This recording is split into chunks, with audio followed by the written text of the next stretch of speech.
ekki kominn tími á okkar nýtt hér í Reykjavík?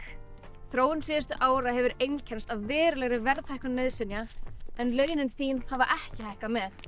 Það er orðið erfiðara og erfiðara að ná endum saman og nú stöndum við frammi fyrir algjöru lífskjara krísu. Sömuleiðis hefur þjónusta borgarinnar farið versnandi með aukinni útvistun innviða. Við í Sósíalistaflokknum ætlum að leysa þennan vanda því það er nauðsynlegt og það er hægt. Við þurfum stór átak til að leysa húsnæðiskreppuna sem ríkir hér yfir. Við ætlum að stofna byggingafélag Reykjavíkur sem byggir beint, ódýrt, gott og óhagnaðardrifið húsnæði. Byggir fyrir fólk en ekki fjárfesta. Við höfum gert það áður, gerum það aftur. Við viljum fara vel með almannafé og við viljum vinda ofan af þeirri útvistun sem hefur verið að aukast jafnt og þétt á nær öllum sviðum í Reykjavík. Útvistun skilar yfirleitt lægri gæðum og lélegri lífskjörum.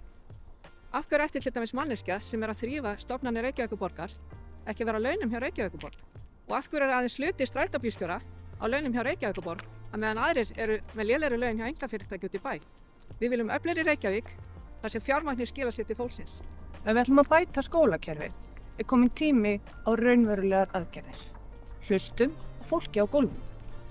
Fáum meiri stuðning inn í skólana svo öll börn geti vaxið og dafnað.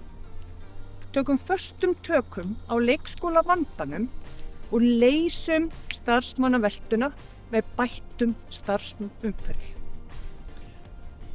Við viljum tryggja skólakerfi sem er uppbyggjandi og hvetjandi fyrir bæði börn og starfsfólk.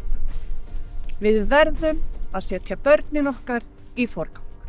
Við erum orðin langþreytt á vitleysunni í samgöngumálum borgarinnar. Innviðaskuldin eykst ár frá ári. Við þurfum að borga okkur fyrirtækjum með alls konar öppum til þess að nota bílastæði borgarinnar. Og planið er að einkavæða strætó svo hægt sé að græða á ferðum almennings. Snúum dæminu við og endurheimtum stjórn á innviðum borgarinnar.